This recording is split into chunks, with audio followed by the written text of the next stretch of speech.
begin.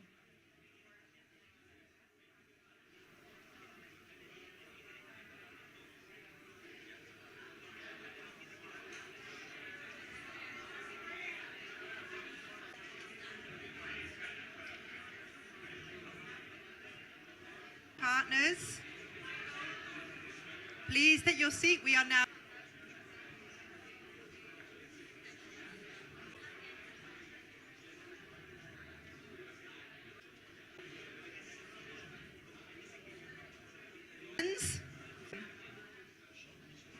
Claire Dutry. I am the Communication Director of Level Champions, series of hope, innovators thinking creatively about how to do things differently. Our planet is possible. We'll hear about the crucial role small and medium enterprises, SMEs, play in ensuring leaders, or the critical role large.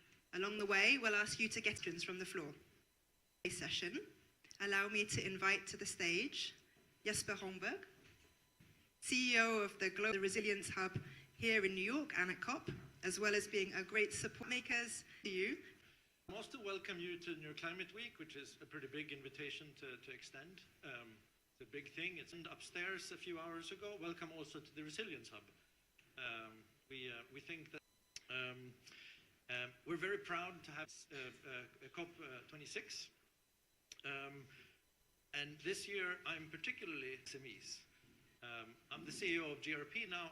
My background, I can hear the difference. Good. I'm not going to repeat these as encouraging for me, and I look forward to working alongside here and also in Azerbaijan in a few months. I'm just a facilitator. And introduce you to her new campaigns. I'm thrilled to welcome to the stage for COP29. So, I would like to thank you all for coming today. I know how busy you are. It brings joy to my heart. And dear friends, I'm the UN because the role envisaging cities with regions, with private sector people, with philanthropy organizations. These groups are part to COP process. If we speak about global climate action, we need whole of society approach. Dear friends, we speak about of us in our regions. Yes, we all have starting point we are coming from different countries, feels the impact of climate change in a different way, but we all have a common challenge. So how can places, and we are working together with my co-champion, Razan Al-Mubarak, to address all of the insights and all of the feedbacks and expectations of non-state actors. Started at COP29 team, we've been thinking about our COP. Our COP is finance COP. So this is where parties will come together to agree on the next finance goal. But COP is not that their voices need to be heard. And we just a couple of months ago, we have launched our 2 campaigns. My great team for making first impact makers that are joining to act. They come up with their projects. They do impact the environment around us. They impact their companies, ingenuity. They bring their ideas. They bring their passion. But still people don't see them. So we want to showcase those individual stories. We will be looking for these impact makers. Showcase that global climate action depends on all of us together. I really would like to thank them for their passion and for being with us. We have steering committee that will be nominated. We are making an individual who thinks that he or on hashtag COP29 in Baku at COP in November. So the second direction, it is about SMEs. So we speak about global climate action. We speak about business sector being engaged. It's great to see large companies having sustainability at the heart of their businesses because they understand that it's a matter of reputation for them. It's a matter of ethical considerations for them. And it's obviously a matter of business priorities. But as resources, they are lacking access because these are the 90% of the small and medium enterprises in many cases. They will be with new regulations, with new standards, they will be struggling. We need to make sure that they are not only surviving. That's why our launched, and I'm grateful Salim is here with us, so he will also be speaking about our. So basically, we are here, and we would like to ask you to support us in our endeavors. And secondly, we would like to ask you to success of COP happen. Thank you. Nigar, thank you for laying out your vision. Thank you so much. Ask a stage. And while they make their way onto the stage, I just want to tell you what needs to happen. And what we forget is that we are the ones we've been waiting for. The impact.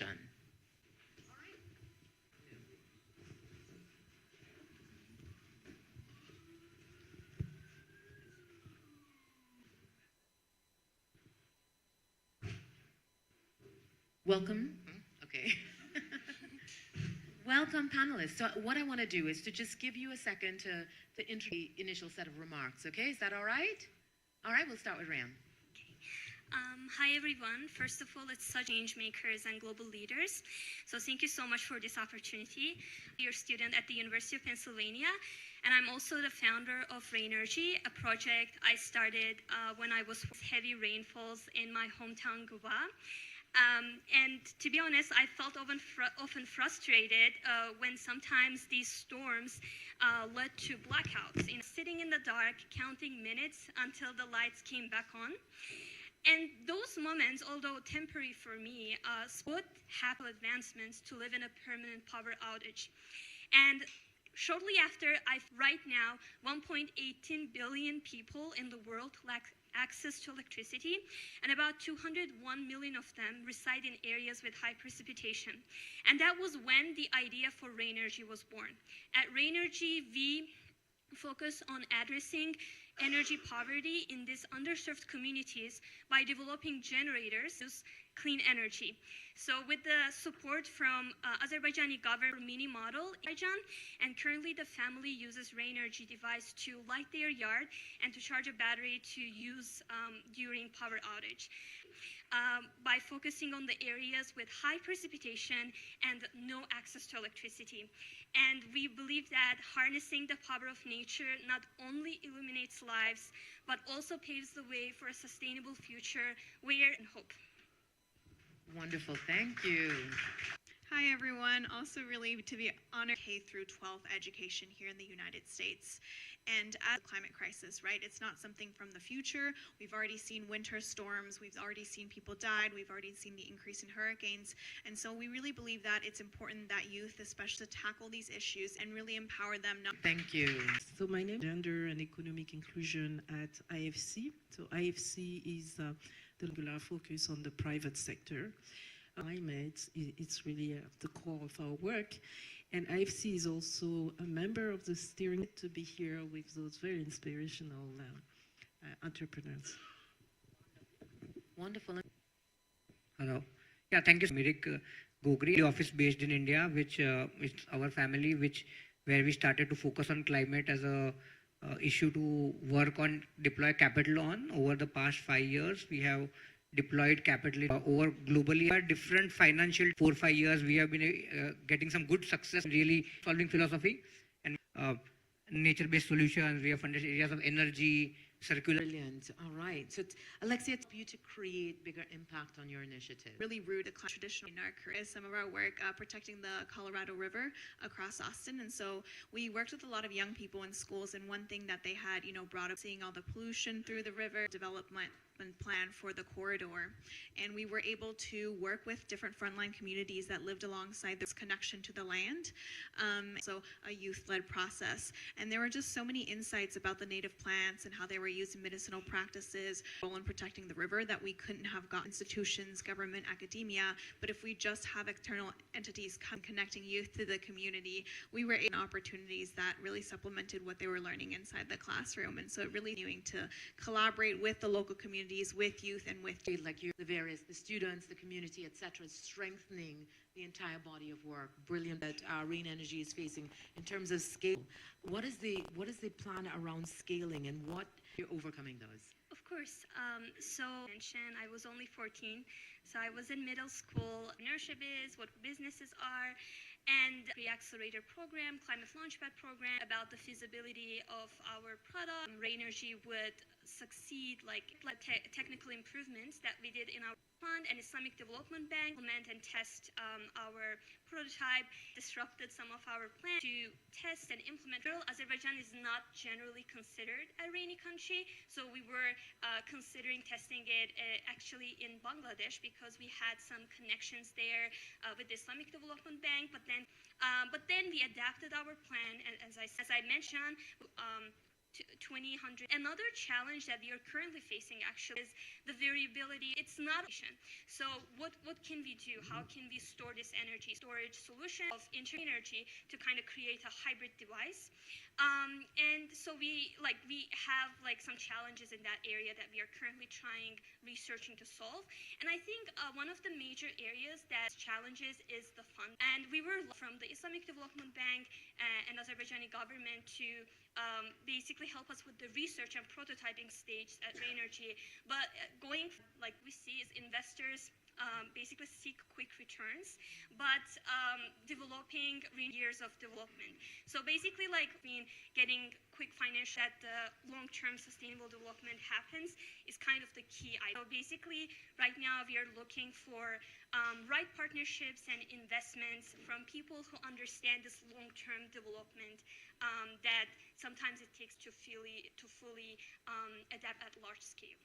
Yeah, Mirik, you must have some thoughts of the role that at least we envisage ourselves in Indian context, and at least in many areas, this is very crucial, and that's something that we wanted to bridge, for which we funded. We were the first, and at that time, no one was willing to write something in which there are so big incumbents. And we wrote the first check with just one prototype there. We actually gave them a debt at the right time for them to cost the value of debt, and then eventually, right now, they are having a revenue of greater than $100 million. Electricity. Moreover, the incumbents which were there, which were the competitors, everyone has come out with an energy efficient product right now. So the thought process for us is, can we be those enablers of patient capital? Can we give time and effort to the entrepreneurs in that third iteration to grow? So the mindset of the venture capitalist or mindset of the investors also needs to change. VC doesn't really make sense for climate. You require a 10+2 cycle. So what we are needs to change, and also debt capital becomes very important. I think for you to scale, eventually you don't require accessibility, and affordability is required. This was 2 years ago, 3 years ago, and we gave them access that, look, you will get the money.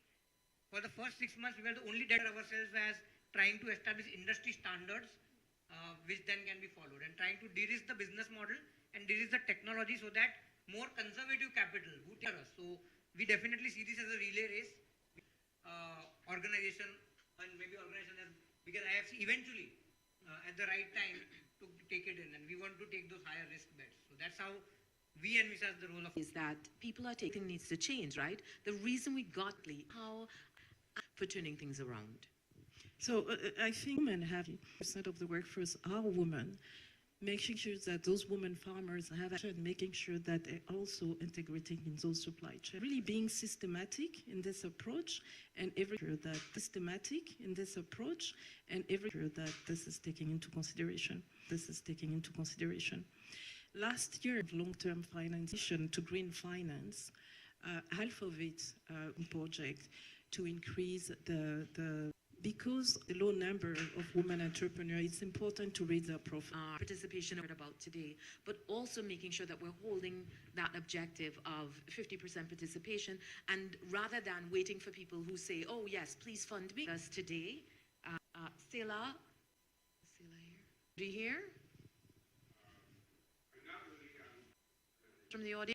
Neil from Climate Kick. We work a lot with adaptation-focused enterprises around the world, and one of the, has been pointed out, the access to finance for growth, and particularly the challenge with VCs and other investors simply not being familiar with their business models, with there's a problem for early-stage businesses, but it's really difficult when these local investors don't really understand what the product is, what the market is, particularly effective.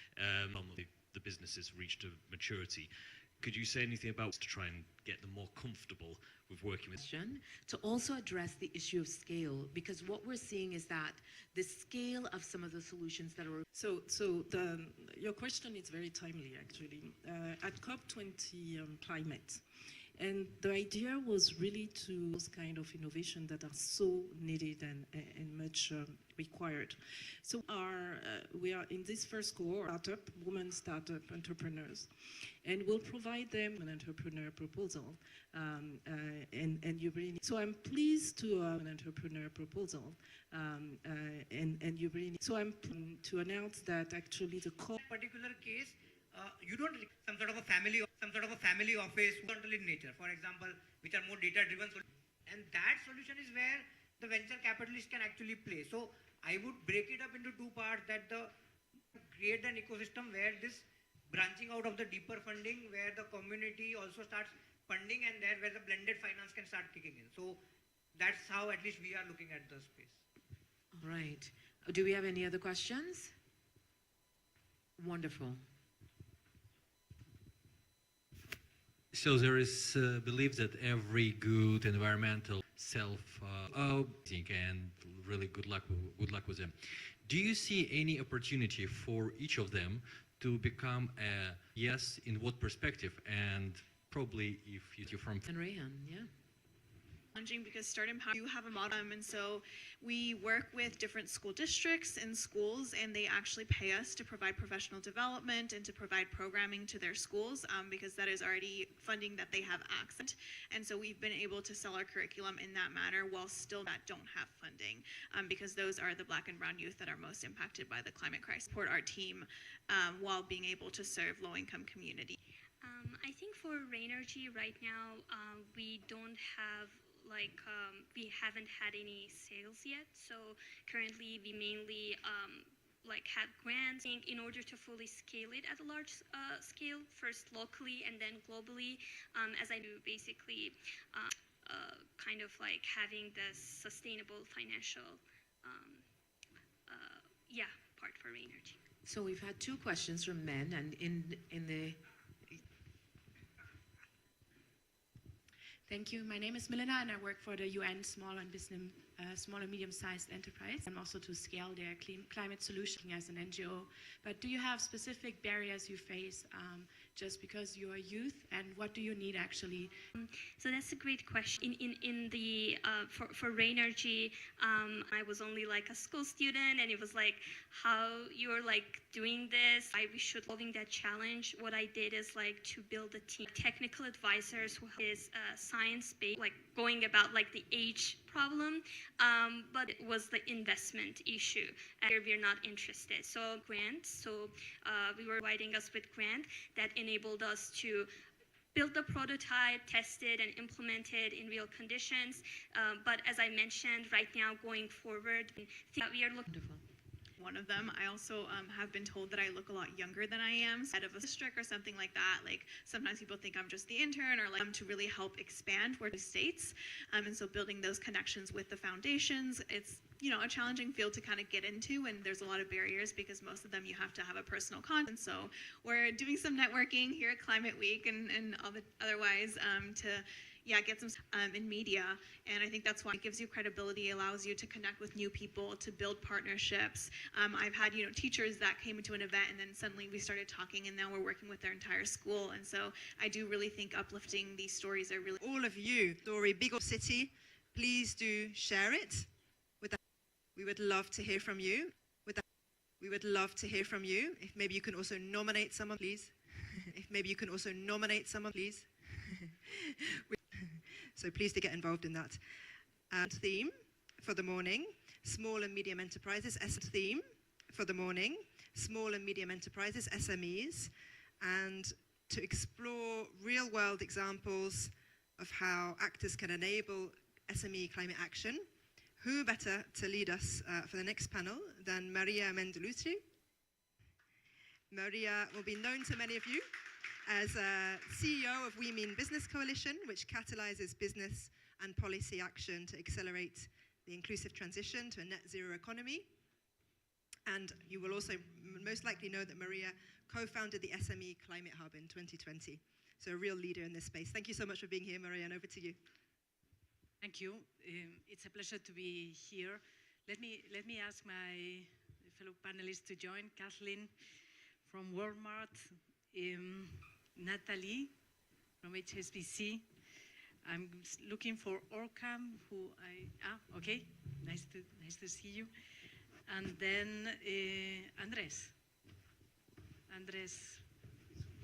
Bisono. Where are you from, Andres? Dominican Republic. Wonderful.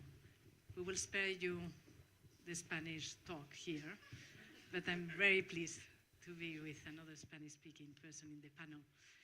I'm very excited with this panel because, I come from a family from the north of Spain, and my great-grandpa started a company that became at some point quite important, but every important company always starts by being small. And I just feel so energized when I speak to SMEs and their agility, their vision, the innovation, the challenges that they face, but how much that leadership from my great-grandpa and my grandpa, etc., led that change. And it's always through a lot of innovation and being a bit ahead of the curve. And I think that many of the SMEs that are probably here, probably you as well, and we're going to listen to you, you come with this imprint. And it reminds me of my childhood. We didn't follow those steps. And so I'm here, working with NGOs and leading the Women Business Coalition. And I'm very pleased to have you join this panel. The SME Climate Hub was created back in 2020 with great support from Mazda, from International Chamber of Commerce, and Johan Falk from Exponential Roadmap. And we created this as the one-stop shop for SMEs to join the race to zero. And fast forward 4 years later, we have 8,500 companies that have joined the commitment. So if you turn this to more like day-to-day data, it's every day 5 SMEs join the hub. It's a lot, but it's nothing because there are millions of SMEs, right?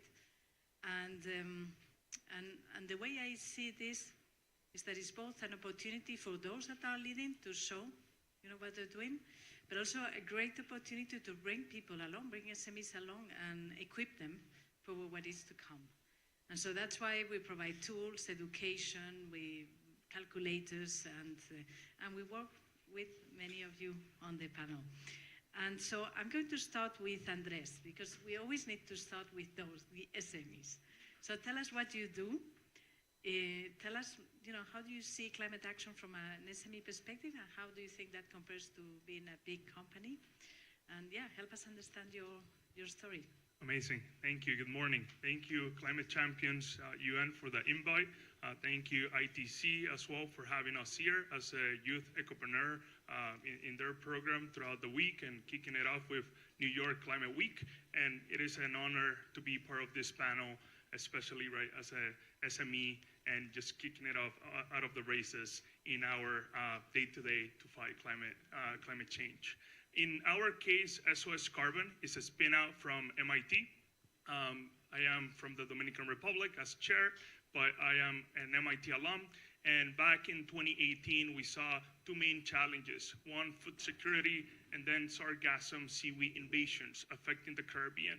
So we put ourselves for the challenge to develop, to join coupled issues and develop solutions. And what we got was, we developed technology to harvest the seaweed in the ocean before it makes landfall, so that we can leverage this immense resource that is affecting the local ecosystem, human health, tourism, but also then how we can leverage seaweed to make other value-add products. And our focus have been to propel a sustainable agriculture through biostimulants to boost crop yields, and also and reduce the need for synthetic fertilizers.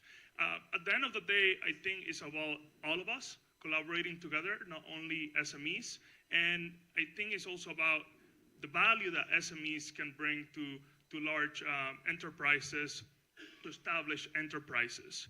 In our case, we have a couple business models. First, providing a service to the affected stakeholders in the Caribbean, the tourism industry, and power plants from the invasive seaweed. Then we manufacture and also valorize the biostimulant for a sustainable agriculture. And third, we also have carbon credits from carbon offsets that we get by avoiding seaweed from rotting on the beaches, thus releasing back carbon and methane, and also the reduction of synthetic fertilizers. And again, here I'm very looking forward to see how we can establish more collaboration to accelerate climate action. Thank you. Thank you. So interesting. And what are the biggest challenges that you have? It is a startup, right? Is it the demand? Is it, what is it, finance? So we already on the first panel, right, touch on the challenges that us as entrepreneurs have. At SOS, we have been very privileged. Privileged being here, privileged being an MIT spinout, privileged by being one of the startups in the ITC program, and in many other programs that we have been part. Like our CTO is part of the Rockefeller Fellowship Big Bets that they just launched this year, and again, part of many other programs. But in terms of our challenges, we have been developing a multi-layer business model that has positioned us to have revenue and profits.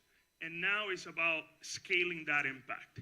And in terms of scaling, right, again, it's not new to us, but resources we can get to increase our footprint, global footprint. And now we're focusing on building our first pilot plant to produce biostimulants at an industrial scale and be able to expand our reach, our commercial reach outside of the Caribbean, outside of the Dominican Republic, now to developed economies, and again, bring that impact, those benefits to increase food production and reduce synthetic fertilizer use. Incredible. Let's move to Azerbaijan. So we have two champions on the SME push for this COP29. Nigar, that will be speaking afterwards. Thank you so much for taking this as your flagship, no? As the legacy you want to leave. It's extremely appropriate, and we're very much looking forward to seeing the result. And you, I hope I say, okay, your name, Orkan. Yes, so you had the SME, institution, no? in Azerbaijan. Tell us more about what are the challenges that the SMEs in your country face. How do they engage with bigger companies? How do you think COP29 is going to help them advance on their decarbonization plans? Thank you very much. First of all, thank you for inviting me, and it's a pleasure for me and for our agency to participate here and address you. Of course, as you see from our name, we are main agency in Azerbaijan who are working with SMEs. And first of all, our agenda is improve access to finance for SMEs, and especially in the regions of our country. Of course, as in every country, about 99.7% of all registered companies in Azerbaijan are SMEs, and they have very interesting and unique nature and character. Also, they often lag behind, as you told, large companies in terms of resources, capacity, potential, and they have also can see, as we understood, some advantages for them. SMEs are closer to their customers. We think, first of all, the main possibility is this, because of their size and simple structure. Also, they have a great capacity to adapt, to change. SME also can make a decision faster, which make them more agile, and they are also important for global economy and at the macro level. What we did, we create some easiest way to make our work with SMEs easier.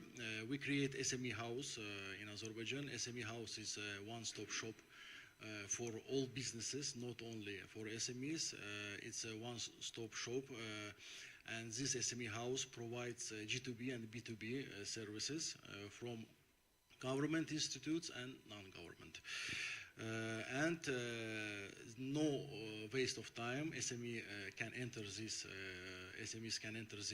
SME House, and all government institutes and companies, they can provide services for them, one-stop shop, and very fast and operative way. When we speak about linkage between SMEs and green economy, what we can say? We can say that SMEs also have a huge untapped potential to contribute to the green economy.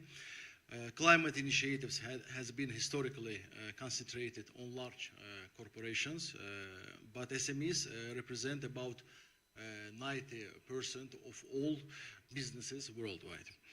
And given their factual collective emissions, SMEs clearly play a critical role in reaching global sustainability goals. Also, SMEs account for 70% of global employment. It's also information. And this means, as we understood, in addition to adopting resources efficient and environmentally friendly practices, our SMEs can also contribute to environmental protection by fostering a culture of responsible consumption among individuals. As it comes to challenge which SMEs may face, what we can see, it's the green transition, first of all, and the green transition is not an easy process for all businesses, especially for SMEs.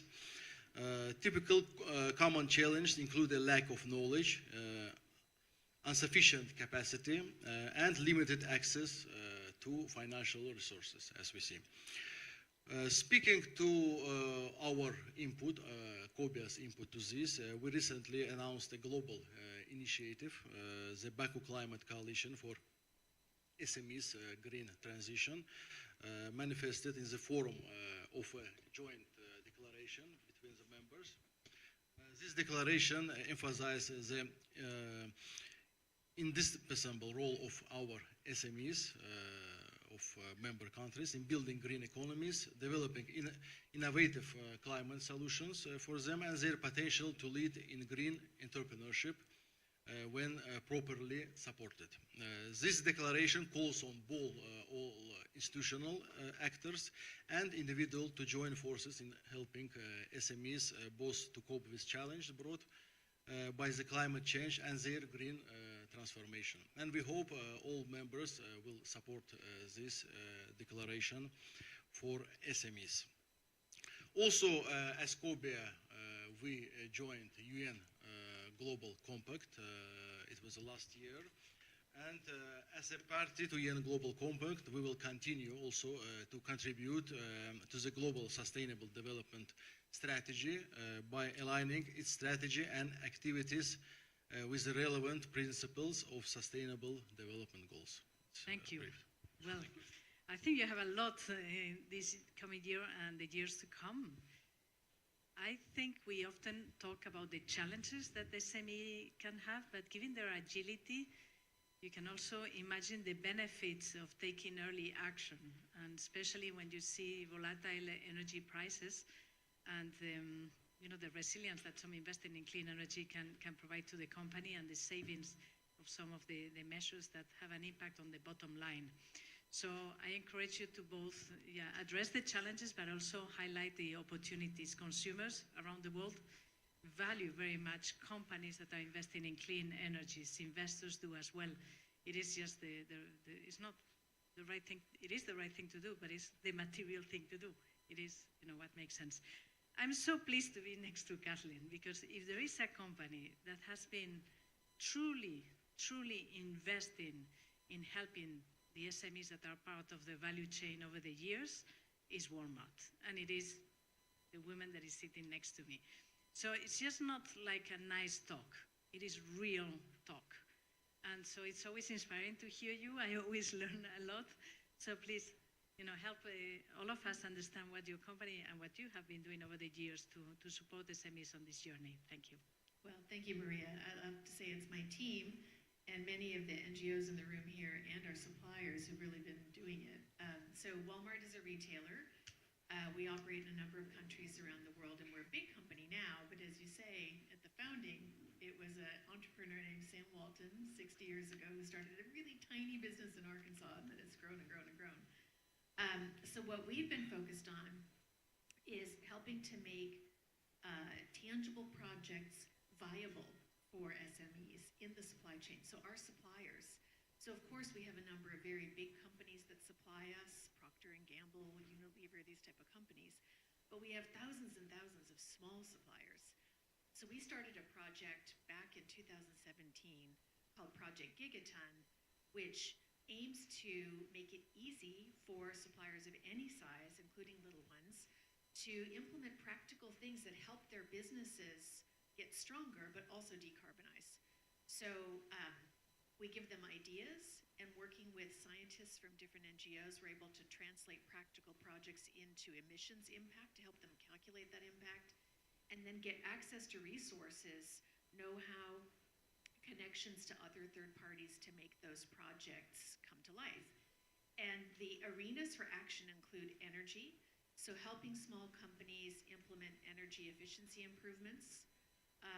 For example, we had a product that we created early on called Ready. There's a factory audit around energy efficiency to help small businesses figure out just small changes they could do in their factory that would bring down their electricity requirements and therefore their costs, but also transition to renewable energy. So we have a program that we call Gigaton PPA, where we partnered initially with Schneider Electric and now with Ørsted to offer renewable energy procurement to companies who don't have a renewable energy procurement team but want to participate in projects. So for example, Ørsted has a wind farm in Kansas, the Sunflower Wind Farm, and that's part of a first cohort of suppliers that are getting renewable energy from that, and that's expanded power into the grid. So energy is obviously a major area. We also provide tools to help people learn what they can do. We hold webinars, educational seminars on renewable energy and energy efficiency. A second big area is packaging. So again, know-how on how to optimize packaging, how to reduce it outright, use less material, how to shift to materials that have a lower environmental impact, including emissions impact, and then connecting suppliers to third parties that can provide packaging solutions.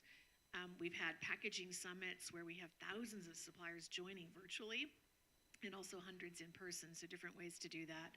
Waste reduction, so food waste, materials waste, all the way through the chain is a third big area. Nature, so how to avoid deforestation, what to do in their chains. It's difficult to know how to take action on that.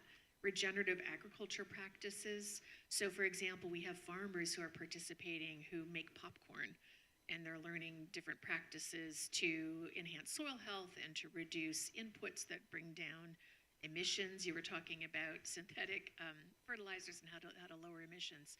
So that would be another example. Product design is another arena for action. So those are major areas for action in this platform. Since we've started, we have over 5,900 companies that have participated, set goals, taking action, reporting progress on emissions, which is great, and we'll just keep continuing. So that's a really important way. Then the second is using our purchase order as a form of capital. So we have what we call open call, where we invite entrepreneurs of all sizes to come and propose their product ideas, and we help then find them and put them into our assortment, and then of course, take advantage of these different resources. And then the third way that we try to engage and support is through our sourcing teams and our capacity supplier development programs, many of which we started, like 10 years ago. We were doing a very specific women's empowerment initiative. We were looking to source from women entrepreneurs. And we developed a number of tools that we realized were useful for anybody, any small suppliers. And now it's just our general approach to developing smaller suppliers. And then lastly, we have some pretty significant initiatives working with smallholder farmers in India, in different countries in Africa, and then also Mexico and Central America, where through our sourcing again, but then also through the Walmart Foundation, we're investing in smallholders and farmer producer organizations to enhance their livelihoods, market access, the price that they can fetch for their commodity, and improving their production practices to make them more sustainable. And we pay particular attention to women. We have a goal, for example, in our India program to be at 50% women farmers. So that's another mechanism. So really, like in a nutshell, it's about, yes, we're a big company, but how can we use our assets to connect into smaller organizations and elevate them and help them get access to know-how and resources to grow, but grow in a sustainable way. So, thank you, Kathleen. So inspiring. What I find, when I listen to her, I say, if SMEs win, we all win, right? Because SMEs are such an important part of the economy. They're a very important part of your scope 3 as well. But also, SMEs are also working with many other companies, not only Walmart. And so this is like the space for huge collaboration across industries, right? So yeah, we need many Walmarts. SMEs are so important for all the reasons everyone said, and also a source of innovation. Our customers all around the world want exciting new products that solve their challenges, and SMEs are the ones we heard earlier come up with the great ideas. So yeah. And then business have this responsibility as well. And so we're launching a report. It's called Return on Responsibility tomorrow, and you will see, because it is just coming back to the basics, right? Coming to what my grandpa was doing. It's just this is good for business.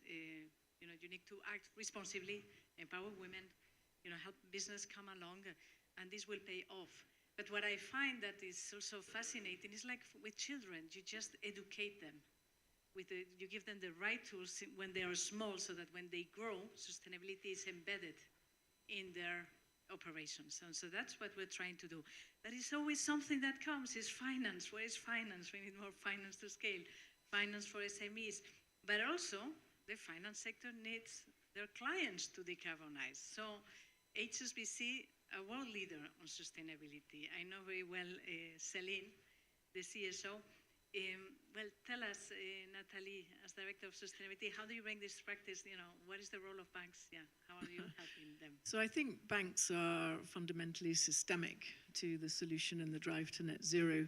For those who don't know HSBC, not a dissimilar story to Walmart, actually. We started up with a bunch of sort of entrepreneurs. We were very small. We're 160 years old. We are now one of the very rare globally huge banks that are classified by the regulators as systemic bank.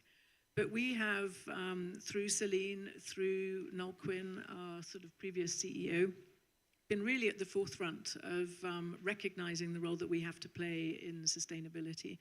And I should say that of our corporate client base, which is 1.3 million, the vast majority of those are SMEs. So we are very alive to the challenges that you have both very articulately expressed, and the panel before us, the data issues you have, the access to financing issues you have.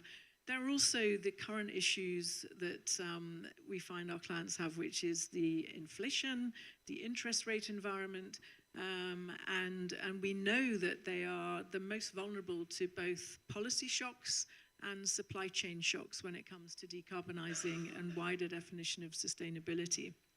So we have a 3-lever strategy, which think of it as a Venn diagram with overlapping circles.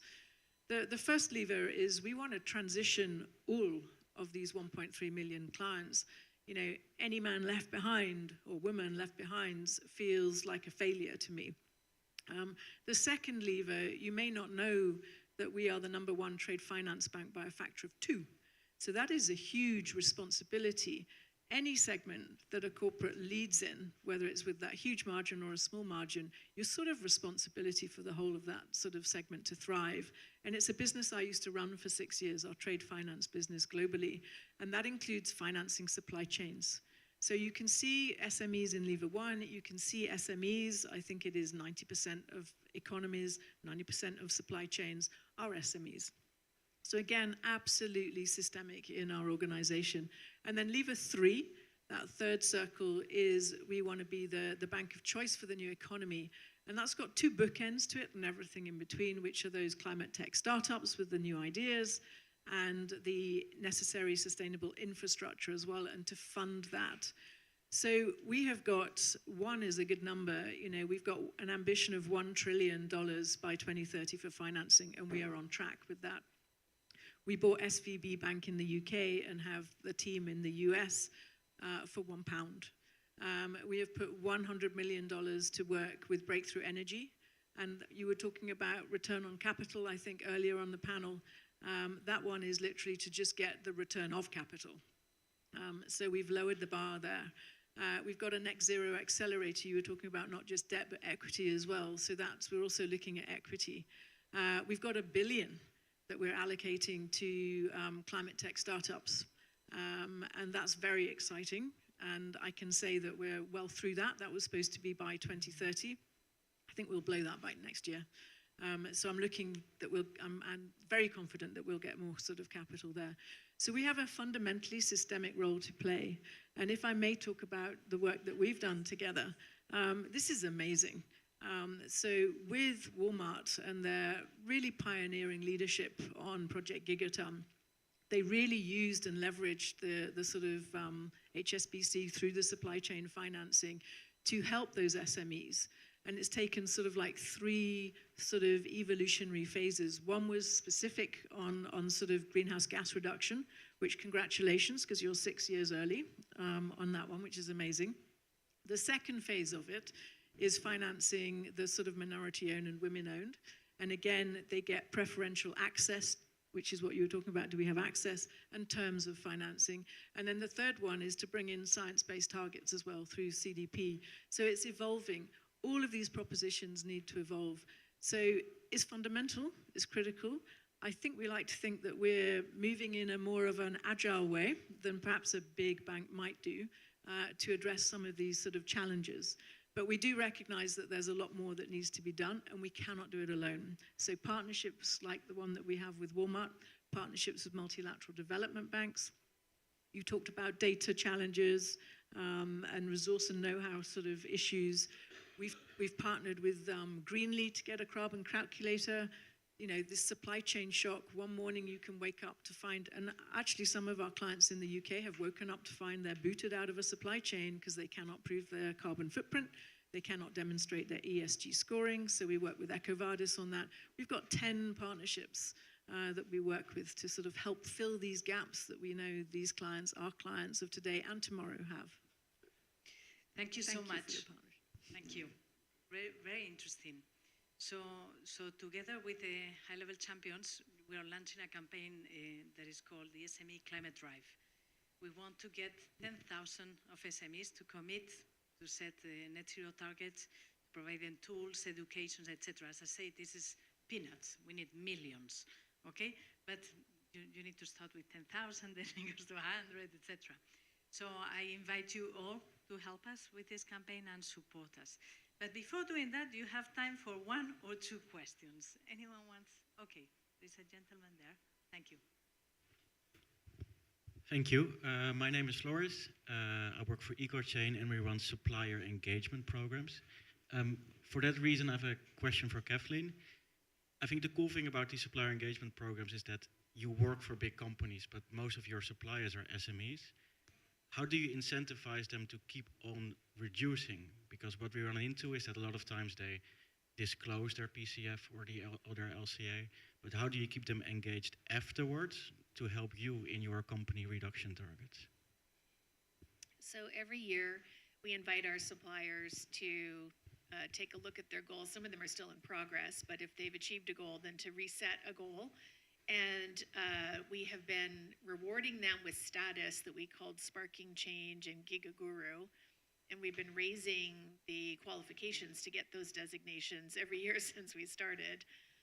So for example, you mentioned SBTI, to have an SBTI or to have a target and to disclose footprints and so on are example aspects to get that recognition. What we found is suppliers want to engaged. They're getting questions from their own customers, their own investors, their own employees. We haven't had a challenge outside of a handful, which we go to privately, to get them engaged at the level that we need to make progress on that project. So we had set a target for 2030 of a gigaton of emissions, and we achieved it last year, much earlier than we thought. So we're continuing. We're still asking people to engage. I think the reason that they do is we have helped them identify the important concentrations of emissions that are relevant for their categories. You know, if they're a food producer or an apparel company or an electronics company, it's different. And then we've helped them access tools and know-how to do that in a way that creates some kind of business benefit for them. Sometimes it's a cost benefit, sometimes it's license to operate or a reputational benefit with their own customers. Sometimes it's resilience or surety of supply. So far, people have been able to make a lot of progress with those kinds of outcomes. I think as we go forward, it's going to get harder, you know, because some of the things that need to happen to really get to zero, we don't have solutions for collectively, right? It's going to be a transition of the grid in general in countries where nobody has control over it. So I don't want to paint the picture that's all easy, but people have been able to make a lot of progress doing the stuff that makes sense. And now how can we help with innovation and ideas to get into the tougher stuff? That's sort of where we're going now. So unfortunately, we need to end this discussion, but the discussion will continue. I do think that there are two things I want to say. You know, if we want to help SMEs, keep it simple and make it beneficial for them. And then with that, we can go so much further, because if you see that your neighbor, your SME next door, is reaping the benefits of decarbonization, you just don't want to be left behind. So maybe the third one is then speak about it and convince others to join the different efforts. Thank you so much to the panel. A pleasure to be with you today. Thank you.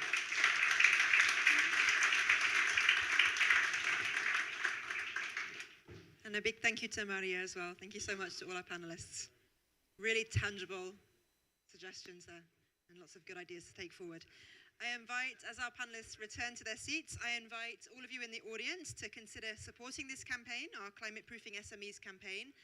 And if you are yourselves an SME or have one in your network, send them the way of the Race to Zero and Race to Resilience campaigns too. Now, Nigar, with fewer than 50 days till COP29, 49, exactly, I checked. It was going to be a nice round 50, but it's 49. I would like to invite you back for a few closing remarks and reflections on what you've heard so far. Thank you. Thank you, Claire. Yes, 49 days to COP, so looking forward to seeing you in Baku. Dear friends, so today we heard stories from our impact makers and from SME leaders, and they showed us the way forward. They remind us the solutions to the climate crisis are already here, driven by creativity, collaboration, and determination, even when the odds are stacked against us. Dear friends, these change makers demonstrate that a healthier and fairer world is not an abstract goal. It's being built right now, community by community, business by business. Yes, we speak about the challenges, we speak about the problems, and sometimes we feel like we are doomed, but we are not. There are so many opportunities. There are so many great people, green disruptors that are making change. We need to showcase them, and we need to inspire them. I am leaving this room, I think, very inspired, because I really want to continue this, to do this job, to find out all of you, to collaborate with you. So we will now give a floor to my colleague Leila that will speak about COP29 and how can you be a part of our, for a business sector, how you can take part in COP29. And I'm looking forward to continuing this collaboration with you. Thank you so much, and over to you, Leila.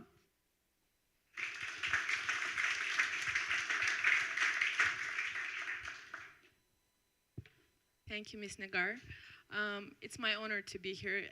Thank you all for the great speech, and I'm also really, really inspired. Ladies and gentlemen, it's a big honor for our country to be hosting COP29. And since the announcement of Azerbaijan to be a host of COP29, our team has put a great effort, work, non-stop working, as we have 49 days to go, to deliver a facility to a successful event, and most importantly, to create a platform for the impact makers. And that's the main reason why we decided to continue with Green Zone concept. This is a great platform to private sectors to showcase solutions and to engage in discussions. Year after year, the Green Zone has become more active and more relevant. The Green Zone is a crucial centerpiece of Azerbaijan's approach to delivering a successful COP. Our approach is built on 3 key pillars: programming, mass participation, and partnership for long-term action. The main stakeholders and residents of Green Zone will be civil society, general public, private sectors, government, NGOs, IGOs, youth, academia, global media, and artists all over the world. The Green Zone is open to all of those who are interested in keeping 1.5 within reach. Stakeholders can participate as partners or exhibitors.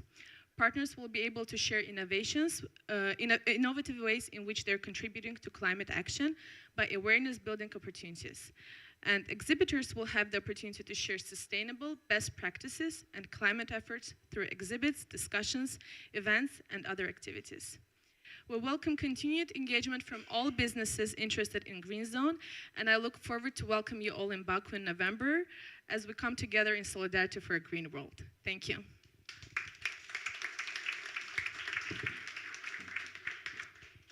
Thank you, Leila. Well, and thank you, Nigar. At this stage, all that remains is a few thank yous to our brilliant speakers and panelists, to our host, the Resilience Hub again, to all the colleagues and partners behind the scenes in making these campaigns and the event possible. And of course, a big thank you to all of you for joining us here today. Please do nominate your impact makers on social media. And also take a look at the info behind me here for more information on social media about Champions events, our program for the week. We really hope to see you at another event here in New York, online, or in Baku. Thanks, everyone. Have a good New York Climate Week.